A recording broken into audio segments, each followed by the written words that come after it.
नमस्कार, स्वागत है आप सभी का लाउड एंड क्लियर में। आपके साथ मैं हूं प्रतिमा मिश्रा। आगे बढ़े उससे पहले देखिए आज क्या है आपके लिए लाउड एंड क्लियर में खास। पहली खबर नेपाल में हुए हवाई हादसे से जुड़ी हुई। काठमांडू में हुए इस हादसे की वजह क्या है और कैसे यह हादसा हुआ, एक एक वीडियो, एक एक डिटेल आपके सामने होगी। दूसरी खबर जिस पर आज हमारी नजर रहने वाली है, संसद में संग्राम से जुड़ी हुई। बजट के बाद कैसे सरकार और विपक्ष के बीच तकरार हुई, पूरी डिटेल इसकी आपके सामने होगी। और तीसरी खबर होगी दक्षिण लेबनान से, जहां युद्ध विध्वंसक रूप ले रहा है। हिजबुल्लाह की तैयारियां कितनी घातक है, रिपोर्टर इनपुट के साथ पूरी खबर आपके सामने होगी। तो शुरुआत करते हैं और पहले बताते हैं आपको कुछ चौंकाने वाले वीडियो आपके सामने होंगे। पहली वीडियो अमेरिका से है। न्यू हैम्पशायर के समुद्री तट के पास मछली पकड़ने वाली एक बोट को व्हेल ने जोरदार टक्कर मार दी। इससे बोट पलट गई और बोट सवार लोग खुद को संभाल ही नहीं सके। तस्वीरें आप देखिए। दरअसल बोट समुद्र किनारे जा रही थी, तभी व्हेल समुद्र में जोरदार तरीके से उछलती है। ये सब कुछ तस्वीरों में कैद हुआ है। इसी दौरान वो बोट से टकरा गई। इसे देख आसपास के लोगों में दहशत फैल गई।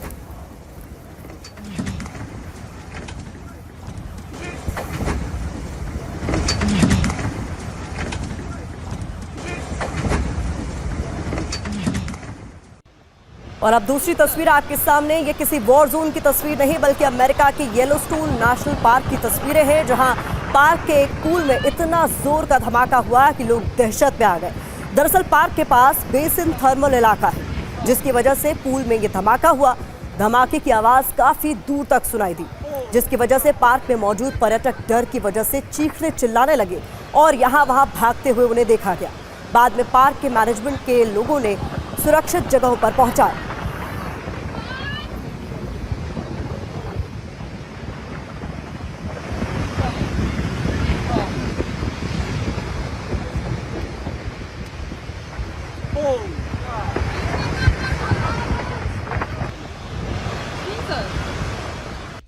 अगली तस्वीर आपके सामने हम रखने जा रहे हैं ज्वालामुखी के विस्फोट की, जो इटली के सिसिली द्वीप के लोगों को दहशत में डाले हुए हैं। माउंट एटना ज्वालामुखी के फटने से कई किलोमीटर ऊपर तक कुछ यूं धुआं फैलने लगा। ज्वालामुखी का धुआं 4600 मीटर की ऊंचाई तक देखा गया उड़ते हुए।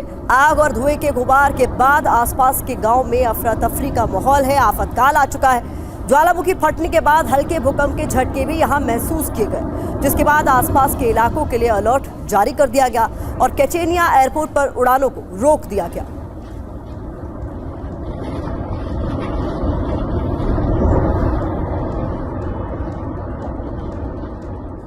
चौथी तस्वीर आपके सामने अमेरिका के टेक्सास से, जहां हवा में डगमगाते इस हवाई जहाज में बैठे यात्री मुश्किल में फंस गए। इन तस्वीरों को जिसने भी देखा उनका दिल दहल गया। तस्वीरें टेक्सास के मिडलैंड एयरपोर्ट की बताई जा रही हैं, जहां लैंडिंग के वक्त ये हवाई जहाज हवाओं की तेज बहाव में फंस गया और डगमगाने लगा। हवा इतनी तेज थी कि प्लेन लैंडिंग ही नहीं कर पा रहा था। काफ़ी देर तक मशक्कत के बाद बड़ी मुश्किल से ये प्लेन सही तरीके से सही सलामत लैंडिंग करने में कामयाब हुआ।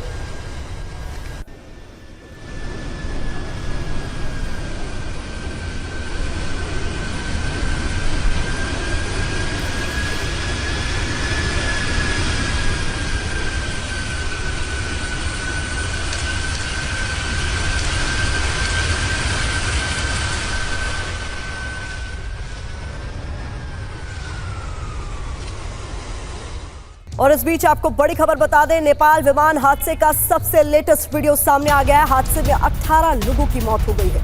उड़ान भरते ही विमान में आग लग गई। काठमांडू से पोखरा की ओर यह विमान जा रहा था, जिस वक्त इस विमान में आग लग गई। हादसे के शिकार प्लेन में 19 लोग सवार थे। बताया जा रहा है इनमें से 18 की मौत हो चुकी है। काठमांडू में शौर एयरलाइंस का ये प्लेन क्रैश हो गया है।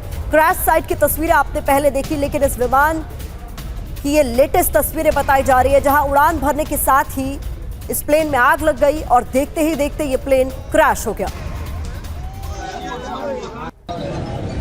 तो ये तस्वीरें आप देख रहे हैं काठमांडू में हवाई हादसे की ये दर्दनाक तस्वीरें हैं। इस विमान में बताया जा रहा है कि 19 लोग सवार थे। ये विमान काठमांडू से पोखरा की ओर जा रहा था, लेकिन जैसे ही विमान टेक ऑफ करता है उसके बाद तुरंत बाद इसमें आग लग जाती है। इस हादसे में 18 लोगों की मौत हो चुकी है। क्रैश साइट पर राहत बचाव की टीम पहुंची हुई है और जो तस्वीरें हैं वो हैरान कर देने वाली हैं। काठमांडू में शौर एयरलाइंस का ये प्लेन है जो कि हादसे का शिकार हुआ है। उड़ान के तुरंत बाद इसमें आग लग गई और ये प्लेन क्रैश हो गया। अब जो तस्वीरें आपके सामने होंगी वो बेहद खौफनाक है। देखिए कैसे प्लेन हवा में उड़ते ही आग का गोले में तब्दील हो गया। प्लेन ने सुबह करीब 11 बजे त्रिभुवन एयरपोर्ट से उड़ान भरी। इसके कुछ ही देर के अंदर ये प्लेन क्रैश हो गया। ये तस्वीरें आप देख रहे हैं किस तरीके से देखते ही देखते ये प्लेन क्रैश हो गया। उड़ान के कुछ ही मिनटों के अंदर इस प्लेन में आग लग गई और उसके बाद ये हादसे का शिकार हो गया। शौर एयरलाइंस का ये विमान है जिसमें 19 लोग सवार थे। 18 की मौत की पुष्टि कर दी गई है। इस बीच अगली तस्वीर आपके सामने जिसमें प्लेन क्रैश होने के बाद उसका एक हिस्सा आग की लपटों में जलता देखा जा सकता है।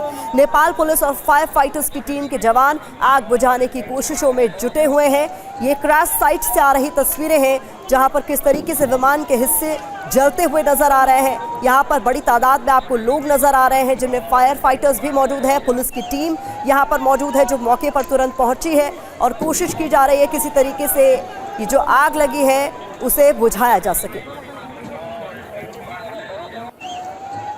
अब जो तस्वीरें आपके सामने होंगी वो हादसे वाली जगह से कुछ ही दूरी से कैद की गई हैं, जहां प्लेन क्रैश के बाद उसका कुछ हिस्सा दूर जाकर गिरा, जिसके बाद आग की ऊंची ऊंची लपटें यहां उठती हुई साफ तौर पर देखी जा सकती है। शौर एयरलाइंस का ये विमान टेक ऑफ के तुरंत बाद इसमें आग लग गई और क्रैश साइट की ये तस्वीर इस वक्त आप देख रहे हैं किस तरीके से धुएं का गुबार यहां से उठता हुआ नजर आ रहा है। त्रिभुवन एयरपोर्ट में कई विमान भी खड़े नजर आ रहे हैं। वहां मौजूद लोगों ने इस घटना को वीडियो में कैद कर लिया अपने मोबाइल फोन से। ये वीडियोस ली गई हैं। पुलिस और दमकल कर्मी दुर्घटना स्थल पर बचाव अभियान चला रहे हैं। तो क्रैश साइट की कुछ ही दूरी पर मोबाइल फोन से ली गई ये तस्वीरें आपको दिखा रहे हैं किस तरीके से ये बड़ा हादसा हुआ है।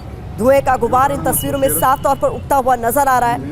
कुछ ही दूर से ली गई ये तस्वीरें। ये जो विमान हादसे का शिकार हुआ है इसमें कुल 19 लोग सवार थे जिनमें से 18 की दुखद मौत हो गई। नेपाल पुलिस ने प्लेन क्रैश का नया वीडियो जारी किया इस बीच, जिसमें पुलिस और फायर फाइटर्स के जवान आग बुझाने की कोशिश करते हुए नजर आ रहे हैं। ये तस्वीरें आप देखिए क्रैश साइट पे आपको फायर ब्रिगेड की गाड़ियां नजर आ रही है। पुलिस के जवान भी यहां मौके पर पहुंच गए जैसे ही इस हादसे की सूचना मिली और उसके बाद कोशिश की जा रही है किसी तरीके से यहां पर हर संभव मदद पहुंचाने की।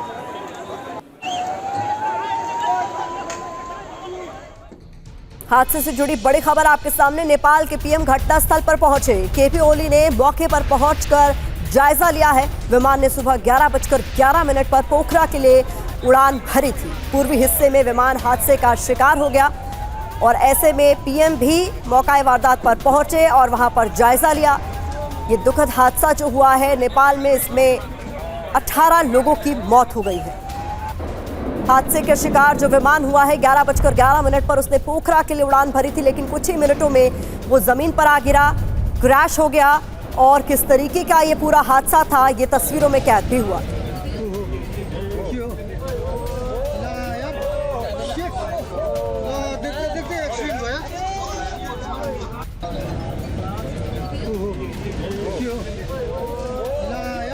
ऐसे कई लोग थे जिन्होंने इस विमान हादसे को अपनी आंखों से देखा है। वो किस तरीके से चीख चिल्ला रहे हैं ये भी इन तस्वीरों में साफ तौर पर सुनाई दे रहा है। तो ये अलग अलग तस्वीरें आपको दिखा रहे हैं। ये अलग अलग एंगल से ली गई तस्वीरें हैं। कुछ ही दूरी पर क्रैश साइट पर जो मौजूद लोग हैं उन्होंने अपने मोबाइल कैमरे से भी वीडियो शूट किया है और क्रैश के बाद किस तरीके से वहां पर लोग पहुंचे हैं। पुलिस की टीम पहुंची है, फायर ब्रिगेड के जवान पहुंचे हैं और उन्होंने मदद पहुंचाने की कोशिश की है। ये अलग अलग एंगल से ली गई 6 तस्वीरें आपके सामने हैं। काठमांडू में प्लेन क्रैश के बाद 18 लोगों की मौत हो गई और काठमांडू एयरपोर्ट से ही हमें ज्वाइन कर रहे हैं संवाददाता धीरज बसनेत ज्यादा जानकारी के साथ। धीरज, इस वक्त वहां क्या चल रहा है? ये एक बड़ा विमान हादसा जो काठमांडू में पेश आया। हेलो, हाँ बताइए धीरज, अगर आपको हमारी आवाज आ रही है, हम जानना चाहते हैं इस वक्त घटनास्थल पर क्या कुछ हो रहा है। देखिए, मैं घटनास्थल में हूँ, लेकिन आज नेपाल में एक विमान दुर्घटना हुआ। विमान दुर्घटना कैसे हुआ आपको मैं डिटेल दिखाना चाहता हूँ और डिटेल बताना चाहता हूँ। और दुर्घटना के बाद 18 लोग तो मौत हो गए, 1 लोग जीवित है और पायलट का उपचार हो रहा है केएमसी हॉस्पिटल में। यहाँ का अवस्था आपको मैं बता रहा हूँ। और प्राइम मिनिस्टर आ रहे हैं, प्राइम मिनिस्टर ने आकर निरीक्षण भी किया है। जी, तो संवाददाता धीरज बसनेत बता रहे हैं कि 19 लोग कुल इस विमान में सवार थे, जिसमें से 18 की मौत हो चुकी है, 1 का उपचार चल रहा है। वो 1 पायलट बताए जा रहे हैं, जैसा कि जानकारी धीरज दे रहे हैं और उस पर आगे भी अपडेट्स आप तक पहुंचाते रहेंगे। फिलहाल धीरज, आपका बहुत बहुत शुक्रिया इस तमाम जानकारी के लिए।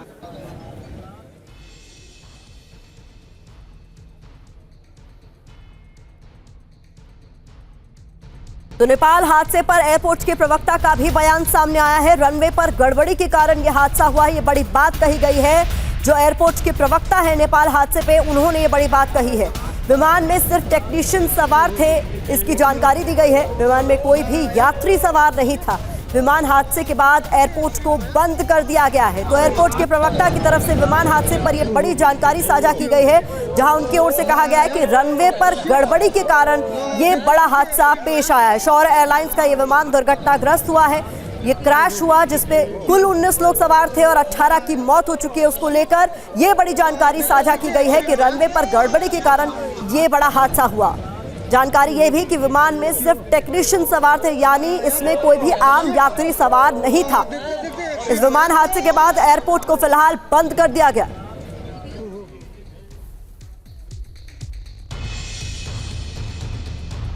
अब आपको हम नेपाल हादसे की 8 खौफनाक तस्वीरें दिखाने जा रहे हैं। इन तस्वीरों से आप समझ सकते हैं ये कितना बड़ा और खौफनाक हादसा था। अलग अलग कैमरों से तस्वीरें कैद की गई हैं। शौर्य एयरलाइंस का ये विमान 11:11 पर इसने एयरपोर्ट से उड़ान भरी और कुछ ही मिनटों बाद ये जमीन पर आ गिरा। जोरदार धमाके की आवाज भी इन तस्वीरों में कैद की गई है। और कुछ ही दूरी से क्रैश साइट के कुछ कैमरा से तस्वीरें जो कैद की गई है वो भी हम आपको दिखाने की कोशिश कर रहे हैं, जहां आम लोगों ने अपने मोबाइल फोन से कैमरे में तस्वीरें कैद की है।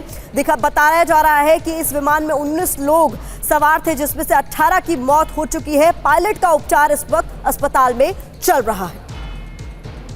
अब आपके लिए यह समझना भी जरूरी है कि यह पूरा हादसा आखिरकार कैसे हुआ। नेपाल में एक बार फिर से प्लेन क्रैश हुआ है। हादसा कैसे हुआ ये समझिए। त्रिभुवन इंटरनेशनल एयरपोर्ट पर यह हादसा पेश आया है। शौर्य एयरलाइंस के प्लेन में भीषण आग लग गई। टेक ऑफ करते ही जानकारी के मुताबिक विमान में जोरदार आग लगी। आग लगने की वजह उसकी जानकारी अब तक नहीं मिल पाई है। प्लेन में कुल 19 लोग सवार थे, इसकी डिटेल सामने आई है, जिसमें से 18 की मौत हो चुकी है। दूसरा पायलट गंभीर रूप से घायल बताया जा रहा है। और हमने आपको बताया एयरपोर्ट के प्रवक्ता की ओर से भी जानकारी साझा की गई है कि इसमें टेक्नीशियंस की टीम सवार थी, इसमें कोई आम यात्री सवार नहीं था।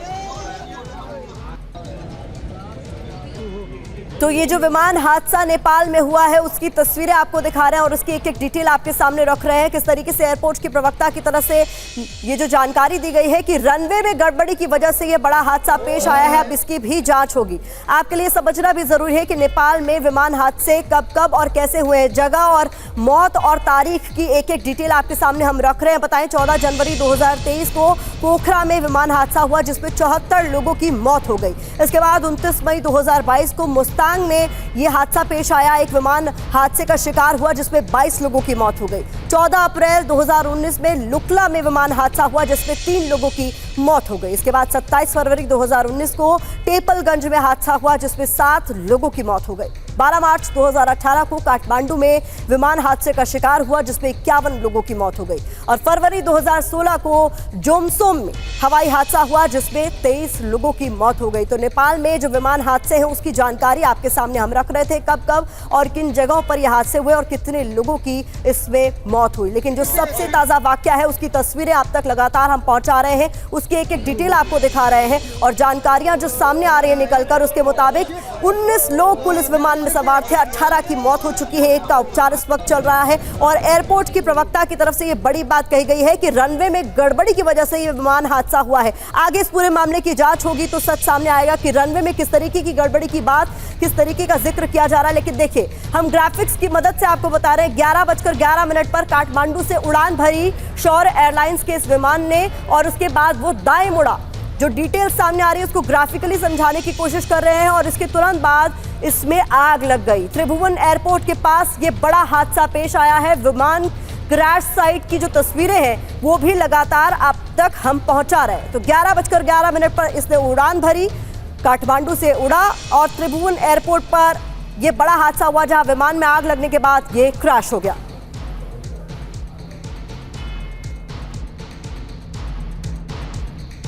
बता दें, पटना में प्रदर्शन के दौरान पुलिस का लाठीचार्ज हुआ है। यूथ कांग्रेस के कार्यकर्ताओं पर लाठीचार्ज हुआ है। विधानसभा का घेराव करने जा रहे थे कार्यकर्ता, पुलिस ने रास्ते में रोका और लाठीचार्ज किया। राज्य के लिए विशेष दर्जे की मांग करते हुए यूथ कांग्रेस के कार्यकर्ताओं का ये प्रदर्शन, जहां आप देख सकते हैं पुलिस ने किस तरीके से यहां लाठियां भांजी।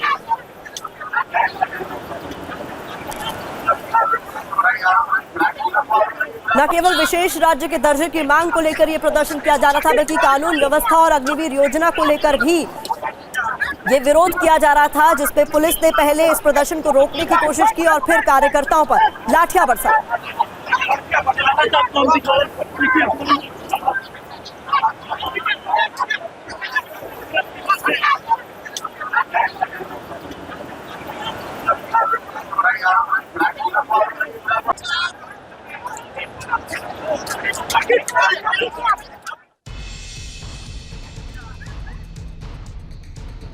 आगे बढ़े उससे पहले आपको दिखाते हैं रूस यूक्रेन युद्ध की 5 विध्वंसक तस्वीरें जो सामने आ रही है। पहली तस्वीर आपके सामने, रूस का यूक्रेन पर फैब 500 बम से जोरदार हमला, जिसकी तस्वीरें आप देख रहे हैं। डोनेस्क में 3 फैब 500 बम गिराए गए। यूक्रेन को भारी नुकसान की आशंका।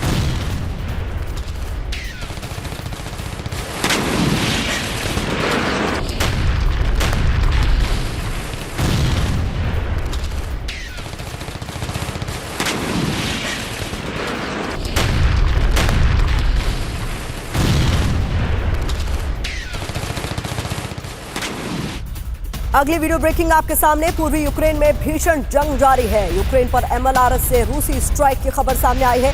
यूक्रेनी इलाकों पर गोले बरसाए गए। ये देखिए,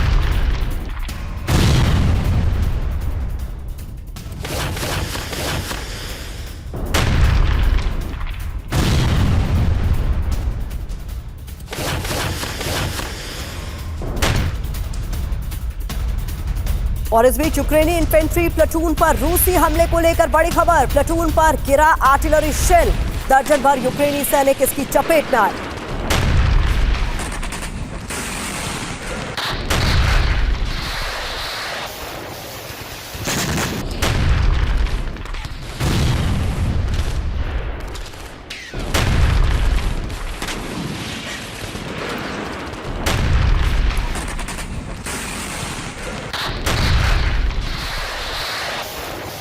और इधर रूस यूक्रेन युद्ध के बीच रूसी मिसाइल फोर्स के युद्धाभ्यास को लेकर बड़ी खबर सामने आ रही है, जहां परमाणु मिसाइलों से ये युद्धाभ्यास किया गया है। डिफेंस फोर्स ने भी इस युद्धाभ्यास में हिस्सा लिया है।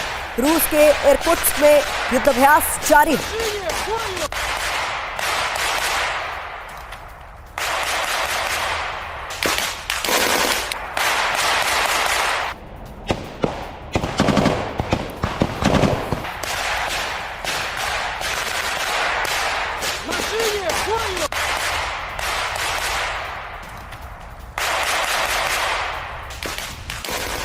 और इस बीच कुछ और तस्वीरें आपके सामने। रूस चीन की नेवी की युद्धाभ्यास से जुड़ी हुई, दोनों देशों के युद्धपोत इसमें हिस्सा ले रहे हैं। ड्रिल का नाम मैरीटाइम कोऑपरेशन 2024 रखा गया।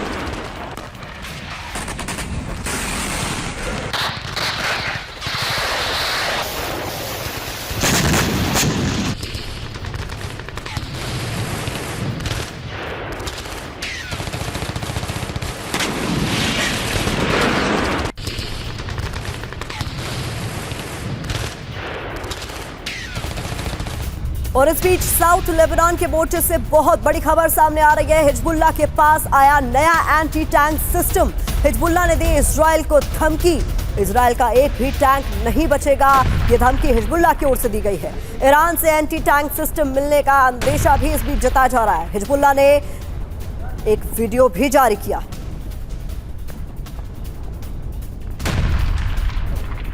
तो ये तस्वीरें आपके सामने हम रख रहे हैं जहां पर हिजबुल्लाह की ओर से इजराइल को धमकी देते हुए कहा गया है कि इजराइल का एक भी टैंक नहीं बचेगा। ईरान से एंटी टैंक सिस्टम मिलने का अंदेशा भी इस बीच है। हिजबुल्लाह ने इसका एक वीडियो भी जारी किया।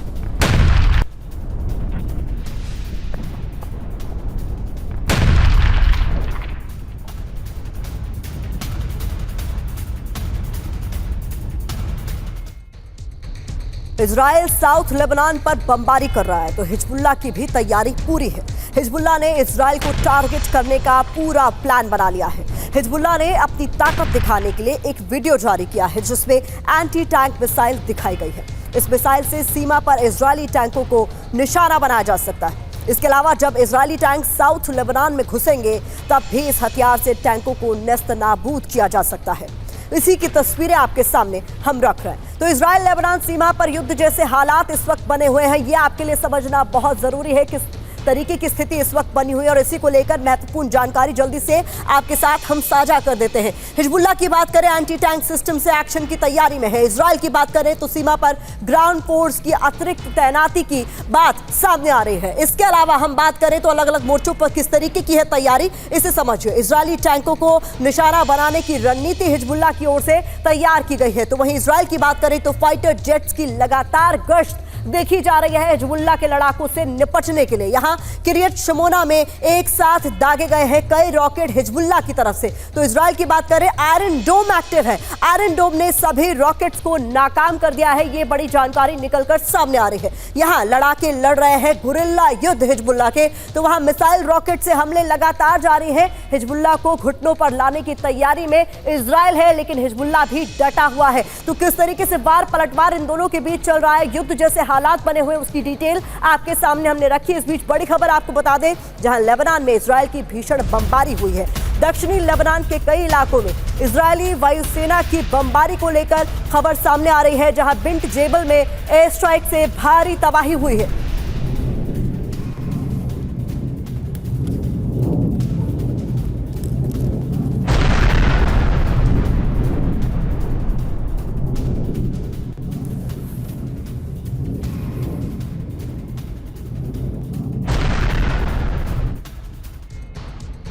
तो इधर हिजबुल्लाह के गढ़ में भीषण बमबारी की तस्वीरें हमने आपको दिखाई, लेकिन समझिए किस तरीके के हालात इस वक्त बने हुए हैं। इजराइल पर हिजबुल्लाह ने रॉकेट से हमला किया है। इसके अलावा जवाबी कार्रवाई में इजराइल की लेबनान में एयर स्ट्राइक देखी गई है। साथ ही साथ इजराइल ने हिजबुल्लाह के 40 ठिकानों को निशाने पर लिया है। इन्हें तबाह करने का यहां पर कोशिश की गई है। इजराइल ने फाइटर जेट्स और मिसाइल से यहां पर जोरदार हमला किया, तो हिजबुल्लाह को बड़े नुकसान की आशंका इसमें व्यक्त की जा रही है। मनीष झा मेरे सहयोगी हमारे साथ स्टूडियो में इस वक्त मौजूद है। मनीष, सबसे पहले आपसे समझना चाहूंगी, यहाँ जो हम देख रहे हैं हिजबुल्लाह और इजराइल के बीच वार पलटवार चल रहा है, इससे हालात और कितने बदतर होते हुए आप देख रहे हैं?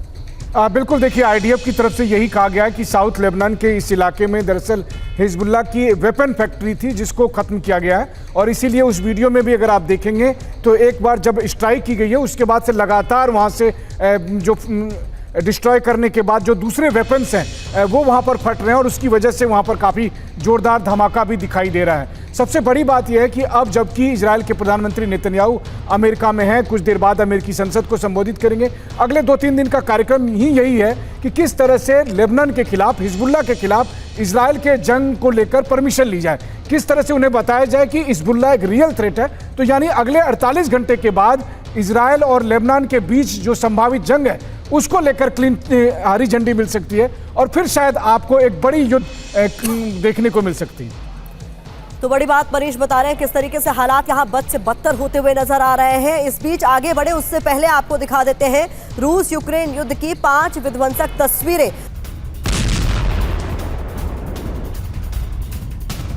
और इधर रूसी बेलारूस का बाखमुत पर हमला हुआ है। यूक्रेनी ठिकानों पर गोलों की बारिश की गई है। यूक्रेनी सेना को बड़े नुकसान की आशंका।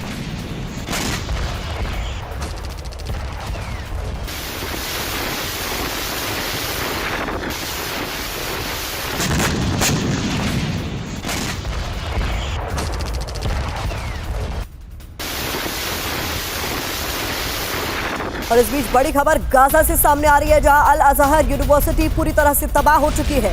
8 महीने पहले इजराइल ने इसे निशाना बनाया था, अब बचे हुए हिस्से को भी मिसाइल से उड़ा दिया गया। गाजा की अल अज़हर यूनिवर्सिटी की ये तस्वीरें हैं जिसे मिसाइल हमले में उड़ा दिया गया।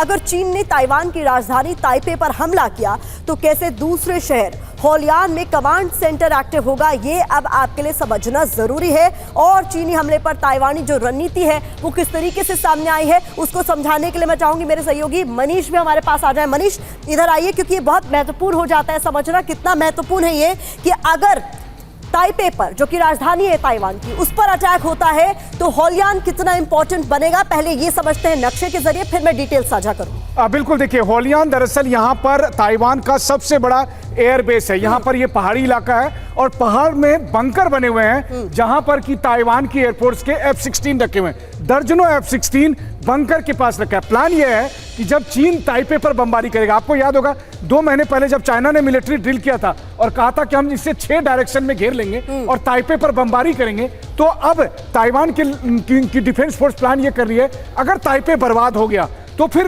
लड़ाई कैसे आगे बढ़ेगी। तो होलियान में कमांड सेंटर बनेगा और यहां से बीजिंग के खिलाफ, PLA के खिलाफ जो यहां पर मौजूद चीनी वॉरशिप होंगे या फाइटर जेट होंगे उसका मुकाबला किया जाएगा। तो यह प्लान है। देखिए यहां ताइपे में एयरबेस है, होलियान में एयरबेस है, ताइचुंग और यहां पर जो इलाके हैं सिंचुक, इन इलाकों में आर्मी भी है, नेवी भी है, लेकिन सबसे मुख्य भूमिका ताइपे के बाद होलियान की होने वाली है। देखिए जो आपने कहा है उसके एक एक डिटेल भी रख देते हैं। मनीष आप इधर आइएगा। होलियान का जिक्र चूंकि मनीष कर रहे थे, समझिए होलियान में अमेरिका का सैन्य बेस भी है। इसके अलावा जो जानकारी निकल कर सामने आ रही है, होलियान में अमेरिकी फाइटर जेट्स भी तैनात है किसी भी स्थिति से निपटने के लिए। ताइवानी सरकार होलियान से ऑपरेट करेगी, इसका सेकंड प्लान ऑफ एक्शन तैयार कर लिया गया है। ताइवानी शहरों में बंकरों का निर्माण भी जारी है, क्योंकि अगर युद्ध जैसे कोई हालात बनेंगे तो ये बंकर बहुत ज्यादा कारगर साबित होंगे। ऐसे में ताइवानी शहरों में बंकरों का निर्माण इस वक्त जारी है। ये महत्वपूर्ण जानकारी। और इस बीच बता दें आपको, इजराइल के 2 दुश्मन एक साथ आ गए हैं। ये एक और बड़ी खबर आपके सामने। चीन ने कराई है हमास और फतह में सुलह। बीजिंग में दोनों गुटों के नेताओं की बैठक हुई है। इजराइल चीन के इस कदम से भड़क उठा है। ये तस्वीरें आप देख रहे हैं जहां हमास और फतह में सुलह कराई गई है बीजिंग द्वारा। हालांकि चीन इसमें भी अपने हित साध रहा है, लेकिन ये जो तस्वीरें हैं दुनिया भर में टेंशन पैदा कर रही है। बीजिंग में दोनों गुटों के नेताओं की बैठक की तस्वीरें भी आपके सामने हैं और इजराइल चीन के इस कदम से भड़का हुआ। 在北京举行。